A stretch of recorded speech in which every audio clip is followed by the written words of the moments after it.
Well,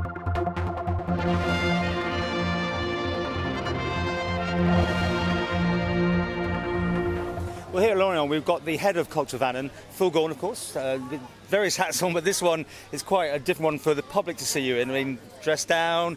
In a moment, we're going to give everyone a little bit of a surprise with you singing and dancing. Yeah. The dancing is a bit of a side line for me, I have to say.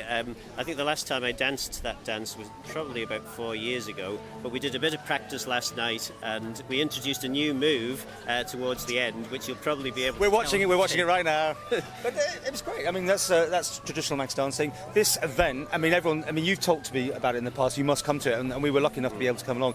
And I think hopefully we've given a bit of a perception of it, but it is just mind-blowing, isn't it? Yeah, well, certainly the weekends, particularly when you just literally can't move anywhere in the centre of the town for people that just, well, literally hundreds of thousands of people. It's just a massive opportunity. And of course for the Isle of Man, where we are everywhere, you've got these little cards with the Isle of Man, these our colours, the three legs of man are on it.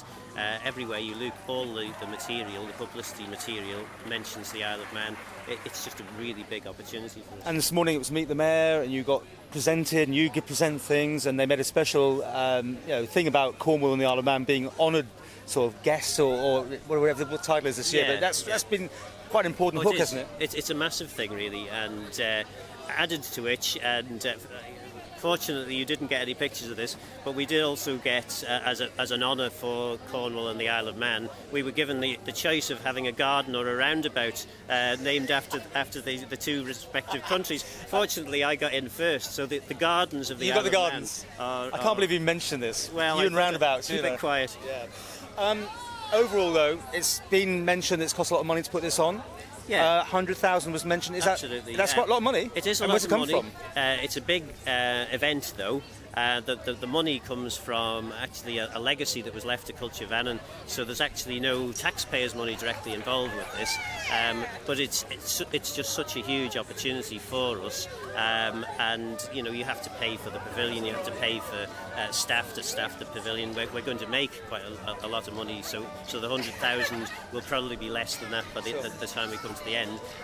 But again, in terms of publicity and the opportunities, promoting Manx Queenies, Manx cheese, the tourism side of things, there's just massive opportunity here for us to put over a different perspective on the Isle of Man. I mean, another really interesting thing, it's fair to say that the French government is perhaps one of the most hostile to the tax status of the Isle of Man of all the European countries.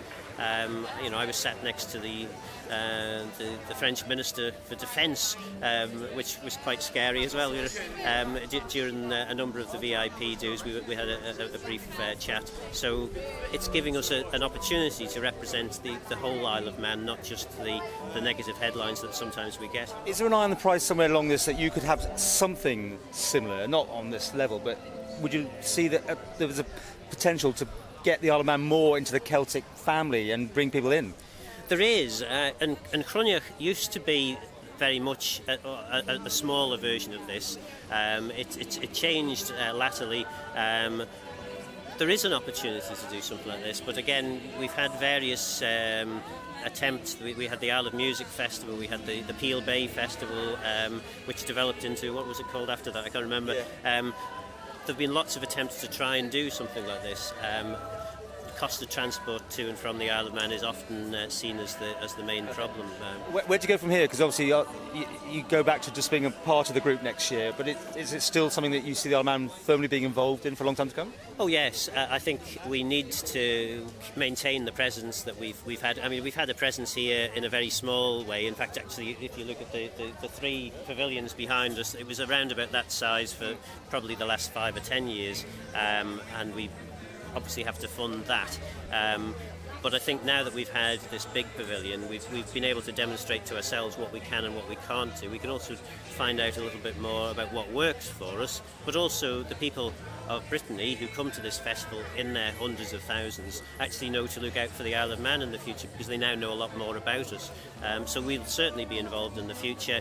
I would hope that perhaps in 10 years' time we can come back and actually have a year of the Isle of Man. That's not to say we haven't enjoyed working with Cornwall, but it would be great if we could just do it ourselves at some point in the future. And therefore it's put it on the map, has it? I mean, people didn't know where it was, the usual things. Yeah. It's expanded people's horizons, and you've got good bangs for your bucks. Yeah, I think everyone who comes to this festival probably recognises the flag, because it's an Interceltic festival and a lot of the materials have the flag on, but I don't think people really know an awful lot more than that. I mean, every night and every day they're experiencing, whether it's a good experience or not, I'll leave your viewers to determine, but they're experiencing Manx culture every day in this big venue, right in the heart of the festival. So it's just fantastic for the island. And somewhere in Lyon, there's a roundabout and a garden that you've opened. Well, not the roundabout. No, I absolutely assiduously avoided opening the roundabout, but there's a big plaque. Is it a roundabout or a roundel?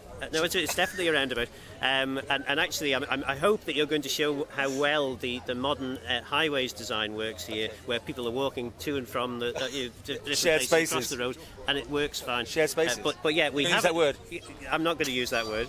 But what I will say is that the garden is absolutely fantastic. I was wondering for a while what the funny shaped paths were, and they seem to meet in the middle, and then I realised that it's actually been laid out like the three legs of man. So you've got these beautiful paths, there's lovely trees and everything, a nice view out across the harbour. It's a really fantastic thing, and it's a great honour again for the island that the Mayor has specifically said, right, that new garden that we've just made, we'll call it after the Isle of Man. Well, we'll catch up with you more because we're here for another week as such. There's tons more to be done. It's quiet on the weekdays, but then the big finish at the weekend. Absolutely, yeah. It'll be packed, heaving again Friday, Saturday and Sunday. The midweek gives us an opportunity to kind of have a little bit of a breather, but even with that, we're still talking tens and tens of thousands of people on a daily basis coming through. And the top tip, your wife is doing an interview in Manx. Earplugs required if you want to get some sleep at night, because this goes on all night. I mean, this is a really late place. Yes, yeah. One of the few advantages of being a VIP. I mean, it's great as a VIP being allowed to come to all these events and everything, but the festival is all about having fun and going out and playing music and play. I might even get my fiddle out at some point. Oh, please do. Well, let's see that. But one of the advantages is we've got a hotel close to the centre, whereas most of the groups have dormitories a little bit further out. And the disadvantage of that is, of course, being right in the centre. The music stops about 3 or 4 o'clock in the morning, and it's very, very loud. Pipes, mostly, isn't it? Pipes? Yeah, so earplugs are very much the order of the day.